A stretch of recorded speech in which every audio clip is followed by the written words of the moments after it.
Welcome old family and new family to BoomBappED, capital ED. This is your host with the most, Brandon White, or Bushido Gary as I'm known in some circles. And ladies and gentlemen, we have some awesome guests in the building today. We have Mr. Gary Lamar Crocker, drummer, producer, MC extraordinaire, Mr. Everything when it comes to music. I'm hyper impressed by this gentleman. Welcome to the show. Thank you. And who are you, young man? Oh, you got to say your name a little louder in the mic. Tranquil Crocker. Well, welcome, young man, because I know you like to play the drums too, right? Yeah, I remember seeing you play the drums at your dad's band, Claude Bennington's Fever Dream, and you did an excellent job. I was actually like, he's actually playing on beat and jamming out with the band. It was awesome. So how you doing, Mr. Gary? I'm doing well. How are you? Can't complain, man. Can't complain. 5 more days until this Doom show. Play saxophone. You gonna play saxophone too? Nice. Have you gotten to practice yet? Yeah. How's it? Here's a pocket sax. Oh, I didn't even know such things existed. Zaffoon. Nice. Nice. I can't wait to hear you play the pocket saxophone. For those who are just tuning in for the first time, BoomBappED is an honest, open, and clear-headed exploration of education and cultural issues focused on, but not limited to, the Rochester area through a hip-hop lens. So, Gary, when we have guests on, what we like for them to do, just real quick, about like a minute or so, just have them run down who they are, you know, what their musical or educational journey has been. And just what makes you tick. Okay. Who I am, that's an interesting question. Try to get that down in 60 seconds. I am a musician. I guess drums were my first serious instrument. I went to school for jazz performance for a little bit. So I approach a lot of things with a jazz approach, I guess.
It would be a Coltrane album.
The people who were around Coltrane had for him, I think the fact that album never came out, That's a fact.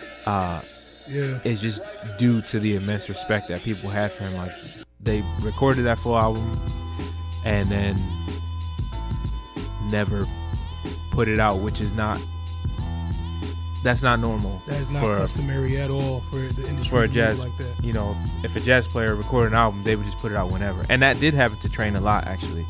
But on Impulse, they had so much, you know, Bob Dylan had so much respect for him that if he was like, nah, I don't want that out, they just wouldn't put it out. And the album that we have now isn't the album that Rudy Van Gelder mixed. It's the mono tape that Train had. So they would record an album, and they didn't do this for anyone else, and they would give Train a copy just to listen to. Yeah. So that's the copy that the album is made from. So I enjoyed the music, but I think a lot of my enjoyment of it was just the story and learning a bit more about the history. You brought up your love and appreciation for improvisation, which is clear through your appreciation for jazz and Coltrane. Improvisation is an educational tradition amongst our folk for as long as we've been around. What is it about improvisation that resonates with us so much, especially when it comes to performing or even learning?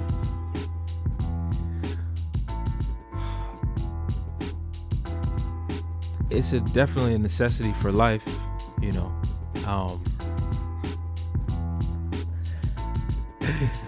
And I don't know, it just weaves itself into everything that we do as a people.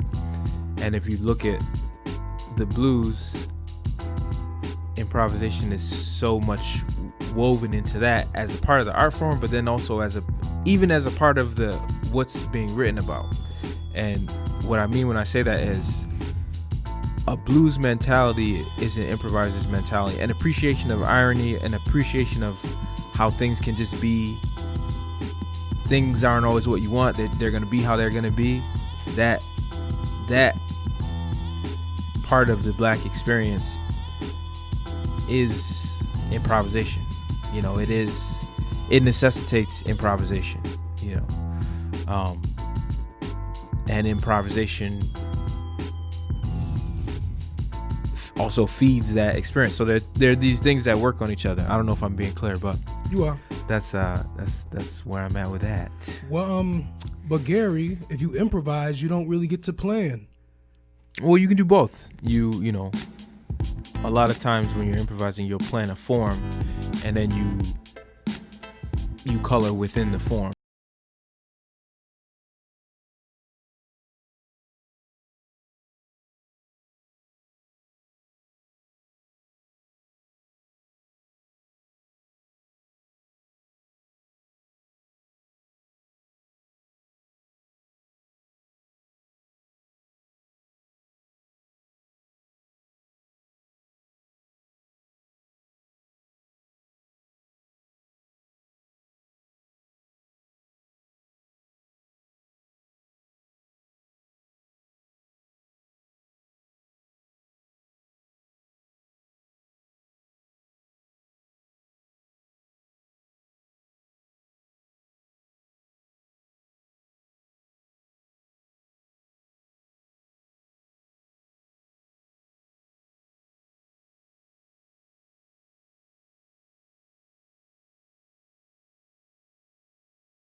Is that dun it? Is that Chameleon? That's Chameleon. Yeah, dun it.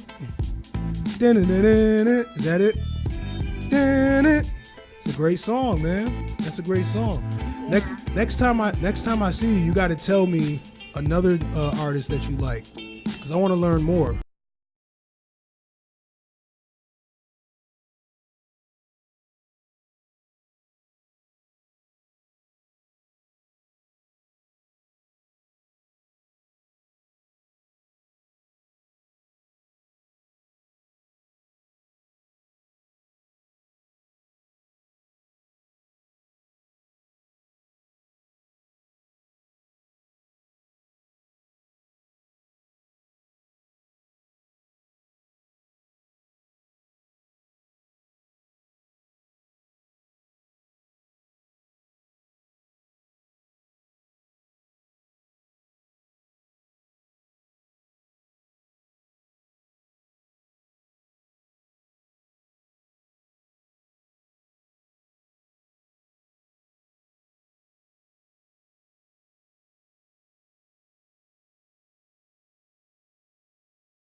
Nice. So you don't just share music with Pop Pop, you do other things with Pop Pop?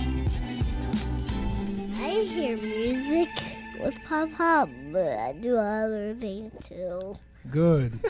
It's important to do those kind of things with your Pop Pop, because you get to learn even more from your Pop Pop, right? So it's kind of awesome looking at this passing down. Pop Pop had a cultural orientation that Gary got, and then Gary had a cultural orientation that John Carlos gets to have. Now I would imagine that you'd be teaching him some things, but how much of this is like direct, like this is Herbie Hancock, this is John Coltrane, this is the 6-note blues scale? How much of it is like direct instruction? How much of it is just him being exposed? I would say most of it is exposure and just encouraging curiosity with answers. You know, Yeah. any answers that I have.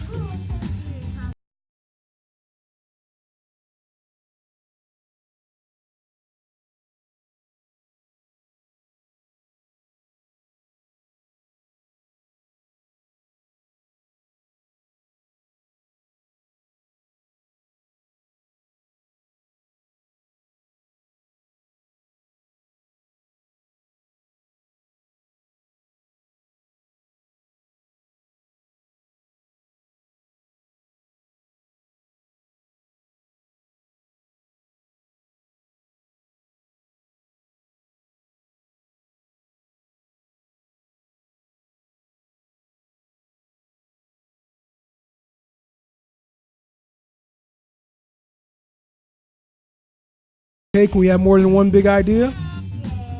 No, No, just just that's more than one, right? Too. Can I be a big idea? two, Two? It can't be three? 6,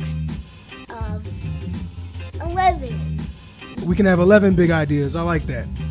Because there's room in this world for 11 big ideas. Speaking of a lot of big ideas and a lot of big ideas, you're in like 5,000 bands. How do you juggle all of that and making sure that you're still producing the kind of art that you want to produce? Well, it's not all. It's not like everything's full force at all times. You know, it's all kind of a loose commitment.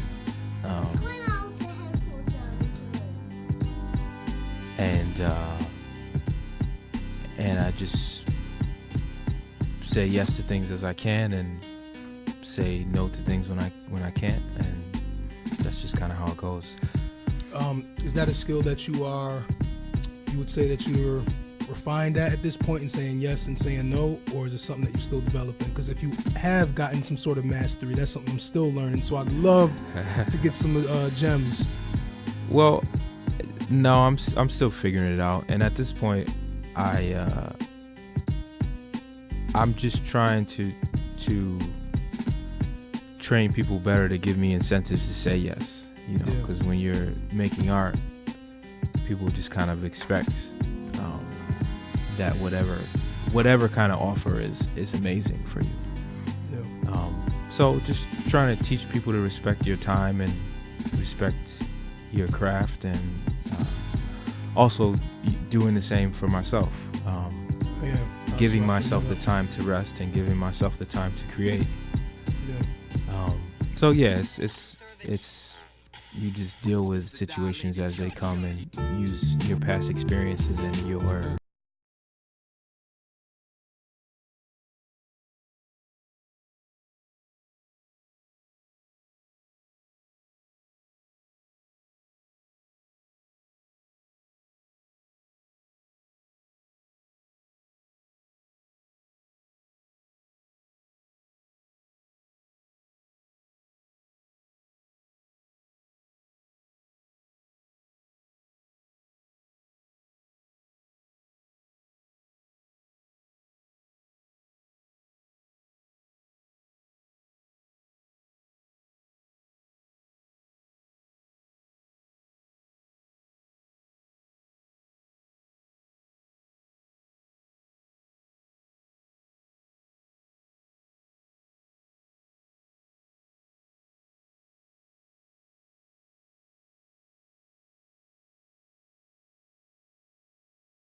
you gotta have love in anything that you do, otherwise you're not going to do it well.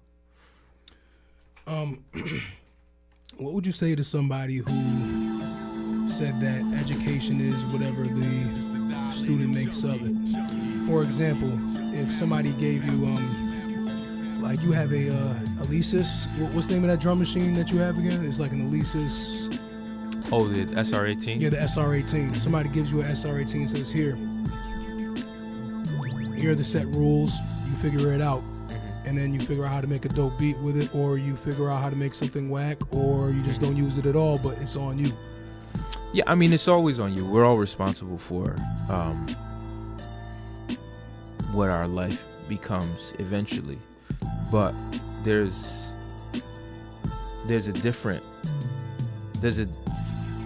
we all come from different starting place. Like the resources why not give anyone the best resources that you can? You know,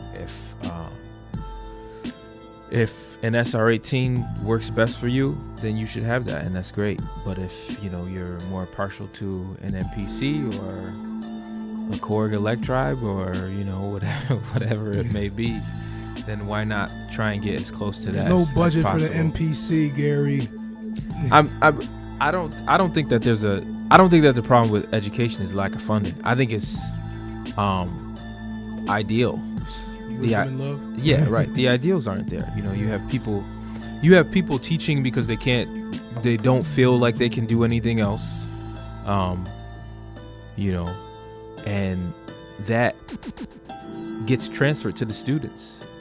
And it could be blatant, or it could be simply an emotional tenor of the environment. But yeah, you talked about how drums was basically the only thing you took serious, but one of the things that, if anybody is engaged in your work and your art, is you're like pretty exceptional at multiple things. So it's not just the drumming, but you're also a very talented and thoughtful MC. And none of what was going on in school like kind of aided that, or was it just like a thing where just like, you know what, I'm not getting none of my acumen, my literacy acumen from these folk. I'm just going to go deep into my culture and extract from that. Well, I don't want to say that I didn't get anything from school, because I definitely did. I went to I went to School of the Arts. Okay. So there was a lot of arts instruction. Yeah. That wasn't as important to my life. And there was other instruction that was important as well, as far as just people. They didn't necessarily have to be arts teachers. There were people who I witnessed, who I think about now, and I'm like, okay, these are good things to emulate. So say that. But it comes from everywhere. I grew up listening to a lot of hip hop. I read a lot on my own. I'm sure there were things that I encountered in school, whether in class or just from people, that I gravitated toward and influenced my writing and influenced my desire to write in a positive way. So yeah, it's both. I got things at school, I got things at home. You know, my mother read with me when I was young a lot. So reading was always, and words were always part of being a person, like just part of the journey.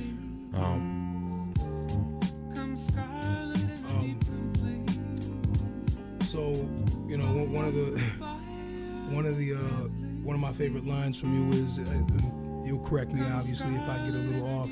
You said, I quench my thirst with a mirage. No. Or something like that. Go ahead and correct it. It's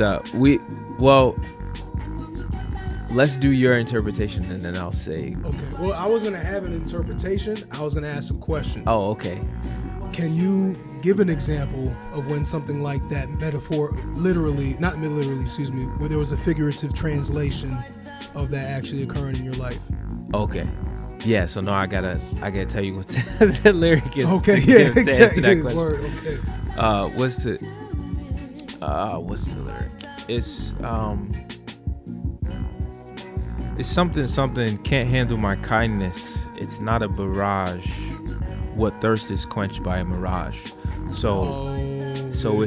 just saying, you know, people get upset when I tell them the truth. Right. You know, but how you gonna grow? How you gonna get fed if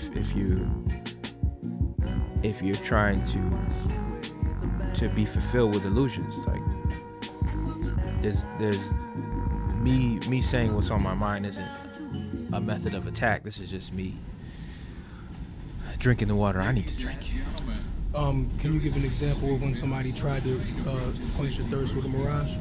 I mean, we all do. We all have things that we believe or things that we know to be true that we avoid in our minds because they feel dangerous to our comfort.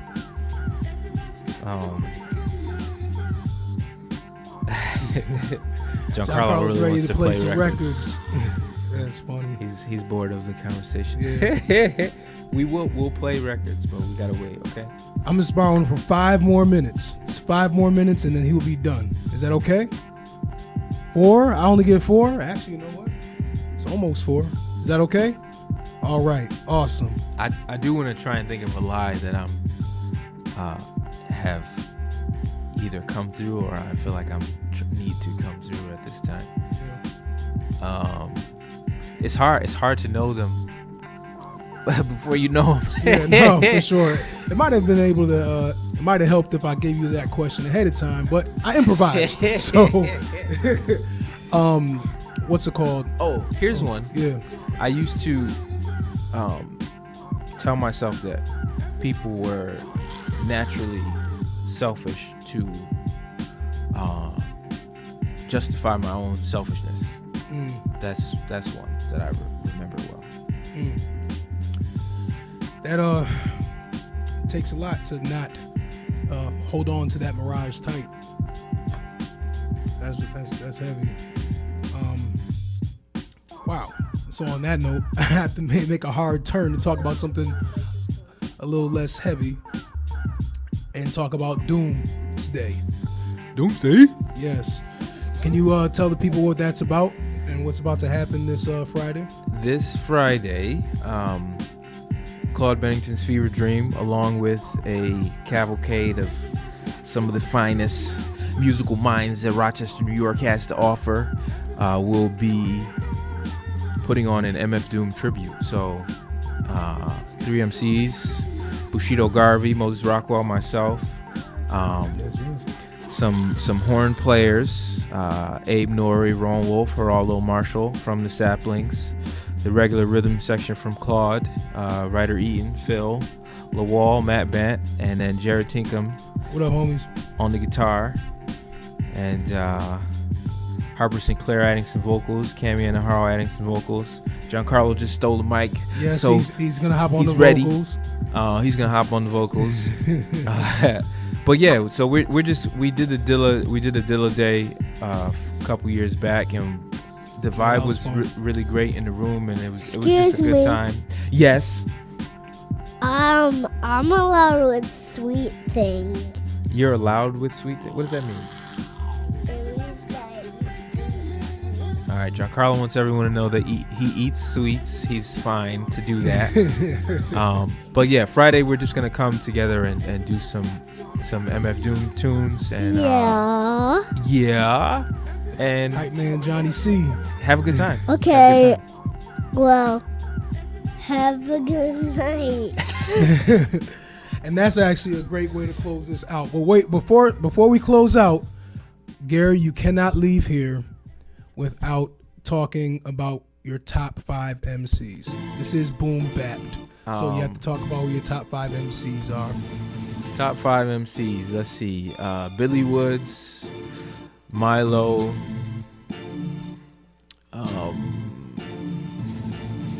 Moses recently put me on the Milo. I still have to check it out. Yeah, Milo's dope. I don't know. Who else? Come on, man, like Vanilla Doom. Ice. Well, you can't forget Vanilla Ice. Doom, of course. So that's 3, right? We got Billy Woods, we got Milo, we got Doom. I'm a big Odyssey fan. Odyssey is dope.